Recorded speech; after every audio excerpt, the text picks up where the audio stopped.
Viral শাকিলার হাঁসের মাংস নাকি অনেক মজা। তবে বাসায় যদি হাঁসের মাংস রান্না করেন অনেক বেশি মজা হবে। আমি যেভাবে রান্না করি, অনেকেই কিন্তু হাঁসের মাংস রান্না করলে বাজে একটা স্মেল পাওয়া যায়, এইভাবে করে রান্না করলে অনেক বেশি মজা হয়। তো প্রথমে আমি একটা হাঁস নিয়েছি সুন্দর করে কেটে।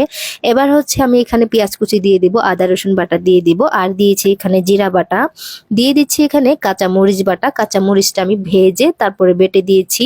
দিয়ে দিব হলুদের গুঁড়া, স্বাদ মতো লবণ, মরিচের গুঁড়া, ধনিয়া গুঁড়া, তেজপাতা দিয়ে দিচ্ছি। তারপরে দিয়ে দিচ্ছি এলাচ, দারচিনি, আর দিয়ে দিব লবঙ্গ। এই গোটা গোটা মশলাগুলা দিলে সুন্দর একটা ফ্লেভার পাওয়া যায়। আর দিয়ে দিচ্ছি সরিষার তেল। আমি আজকে হাঁসের মাংস সরিষার তেল দিয়ে রান্না করব, এতে করে এটা খেতে অনেক বেশি মজা হয়। বিশ্বাস না হলে এভাবে করে রান্না করতে পারেন। তবে আমি অল্প তেল দিয়ে রান্না করব, সরিষার তেলটা খুব বেশি দিতে হবে না, অল্প করে দিয়ে রান্না করলেই কিন্তু অনেক বেশি মজা হয়। এখন হচ্ছে হাত দিয়ে ভালোভাবে করে মেখে নিতে হবে। এভাবে করে কিছুক্ষণ আমি মেখে নেব। হাতে মাখিয়ে রান্না করলে হাঁসের মাংস অনেক বেশি মজা হয়। এবার হচ্ছে আমি একটা স্পেশাল মশলা দিয়েছি, আমার নিজের হাতে বানানো। এই মশলাটা কিন্তু রেসিপি দেওয়া আছে। আমি হচ্ছে এখানে দারচিনি, গোলমরিচ, আরো বিভিন্ন ধরনের গোটা গোটা মশলা ভেজে গুঁড়ো করে রেখে দিই, যে কোনো মাংসের ভিতরে দিলে সুন্দর একটা ফ্লেভার আসে। আর হাঁসের মাংসতে কিন্তু বাজে একটা স্মেল পাওয়া যায়, এটা দিলে কোনোটাই পাবেন না, অনেক বেশি সুন্দর একটা ফ্লেভার আসবে, খেতে অনেক মজা হয়। আর উপরে আমি গোটা রসুন দিয়েছি, 2টা আলু কেটে দিয়েছি, দিয়ে চুলা রাসটা ধরিয়ে দিয়েছি। এই পর্যায়ে চুলা রাসটা মাঝামাঝি থাকবে, আর আমি এভাবে করে নেড়ে চেড়ে নিব। এবার হচ্ছে হাঁসের মাংসগুলাকে কিন্তু ভালোভাবে করে কষিয়ে নিতে হবে। তো চুলা রাসটা মাঝামাঝি রেখে এভাবে করে নেড়ে চেড়ে নিব। তো নেড়ে চেড়ে নিয়ে এখন হচ্ছে ঢাকনা দিয়ে ঢেকে রেখে দিব কিছুক্ষণের জন্য।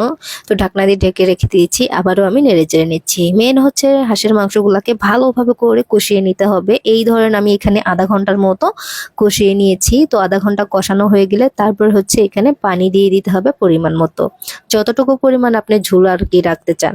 তারপরে হচ্ছে এটা সুন্দর করে আমি কষিয়ে নিয়েছি। এখন হচ্ছে পরিমাণ মতো আমি পানি দিয়ে দিব, খুব বেশি পানি দেব না, যেহেতু এটা ভালো করে কষিয়ে নিয়েছি আমি। যতটুকু পরিমাণে আমার ঝোল দরকার ওই পরিমাণ মতোই কিন্তু আমি পানি দিয়েছি। তারপরে ঢাকনা দিয়ে আরো কিছুক্ষণ আমি রান্না করে নিলাম। আর আপনারা কোন জায়গা থেকে ভিডিওটি দেখছেন অবশ্যই কমেন্ট করে জানাতে পারেন, যাতে করে আপনাদেরকে ধন্যবাদ দিতে পারি। ইউটিউব থেকে দেখলে আমার চ্যানেলটি সাবস্ক্রাইব করে রাখবেন, যাতে করে সবার আগে আমার ভিডিওটি পেয়ে যান। রান্নার শেষে দেখেন এত বেশি সুন্দর একটা ফ্লেভার আসতেছে, আর খেতে এত বেশি মজা হয়েছে।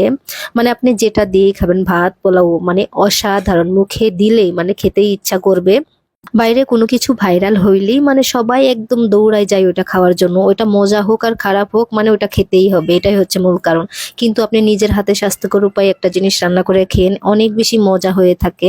বাইরের অস্বাস্থ্যকর খাবার না খেয়ে নিজের হাতের খাবারের কিন্তু মানে মজাই আলাদা। বিশ্বাস না হলে এভাবে করে রান্না করে দেখতে পারেন, অনেক মজা।